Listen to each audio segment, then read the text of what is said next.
Good morning student. जय स्वामीनारायण। आपके text book page number 24 के हमने थर्ड तक के एक्सरसाइज कर लिए थे। आज मैं आपको 5th नंबर पढ़कर बता रही हूँ। 4th नंबर चर्चा करना है कक्षा में। कथनी और करनी में समानता रखने से मुश्किलें आती हैं या नहीं, है ना।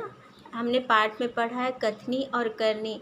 समानता रखेंगे हम तो मुश्किलें कम आएंगी, क्योंकि हमने जो कहा है वही हम करते हैं तो लोगों के नज़र में हम सम्मानित होंगे, समाज में हमारा सम्मान होगा। लेकिन हम कहेंगे और काम कुछ अलग करेंगे तो बहुत सी मुश्किलें आएंगी। तो ये हम चर्चा का विषय रखेंगे। फिर 5th नंबर है परिच्छेद पढ़कर प्रश्नों के उत्तर लिखिए। परिच्छेद मतलब पैराग्राफ लिखना है और उसके प्रश्नों के उत्तर आपको नेक्स्ट पेज में है दिया है प्रश्न, उसके आंसर्स लिखने हैं। मतलब पठित गद्यांश है ना, आपके चैप्टर में से है, इसको बोलेंगे। जो आपके पाठ में है उसको हम पठित बोलते हैं, पढ़ा हुआ है। और जो नहीं पढ़े रहते हैं कभी, उसको अपठित गद्यांश कहते हैं। आइए मैं आपको पैराग्राफ समझाती हूँ। आप शुद्ध हृदय से इस बात पर विचार करें कि माता, मातृभूमि और मातृभाषा का आप पर भी ऋण है। ऋण मतलब कर्ज है। कौन कौन सा? माता, मातृभूमि और मातृभाषा का आप पर भी ऋण है। एक जननी आपको जन्म देती है, जननी यानी माँ आपको जन्म देती है। एक गोद में खेल कूद कर और खा पी कर आप पुष्ट होते हैं, पुष्ट यानी बड़े होते हैं। और एक आपको अपने भावों को प्रकट करने की शक्ति देकर आपके सांसारिक जीवन को सुखमय बनाती है। मतलब भावों को प्रकट करने के लिए किसकी ज़रूरत पड़ती है? भाषा की। और हमारी जो मातृभाषा है वो हमें मन के भावों को प्रकट करने की शक्ति देती है और सांसारिक जीवन को सुखमय बनाती है।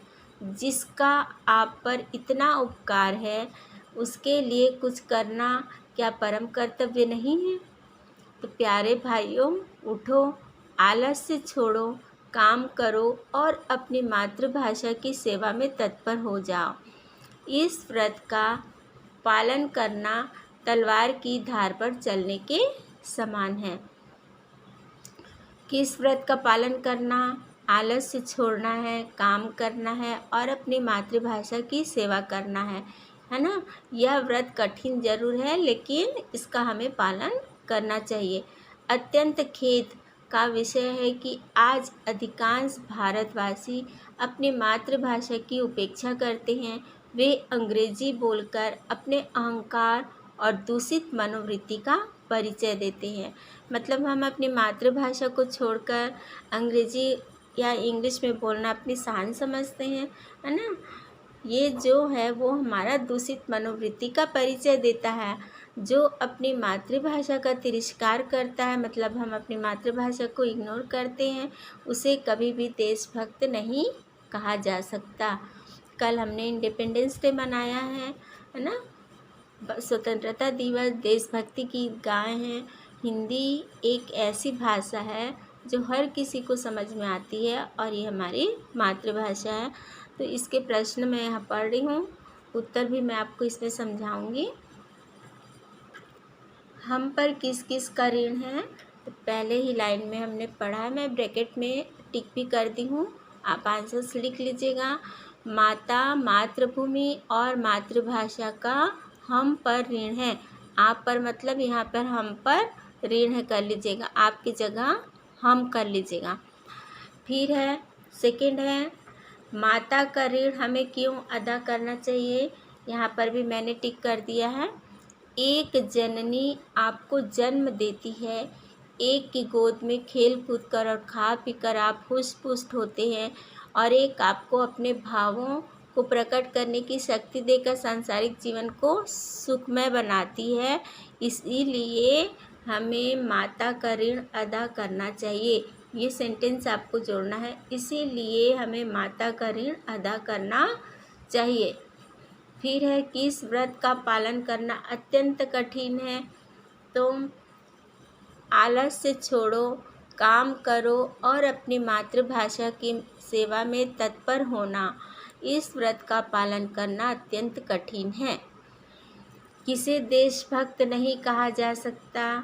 जो अपनी मातृभाषा का तिरस्कार करता है उसे देशभक्त नहीं कहा जा सकता। जो अपनी मातृभाषा का तिरस्कार करता है उसे कभी देशभक्त नहीं कहा जा सकता।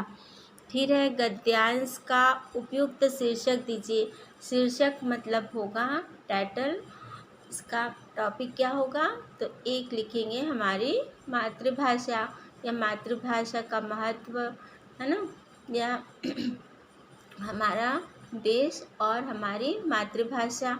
आप एक कोई सा भी टॉपिक लिख सकते हैं।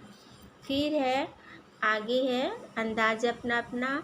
कथनी और करनी में अंतर विषय पर विचार कीजिए। मतलब वाद विवाद हम कर सकते हैं इसमें।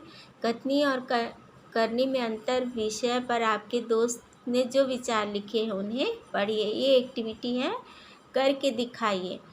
कोष्टक में दिए गए शब्दों को उचित क्रम में रखकर उदाहरण के अनुसार वाक्य बनाना है।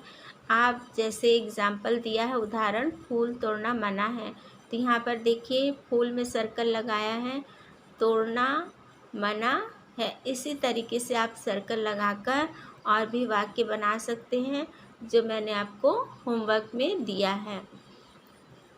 धन्यवाद।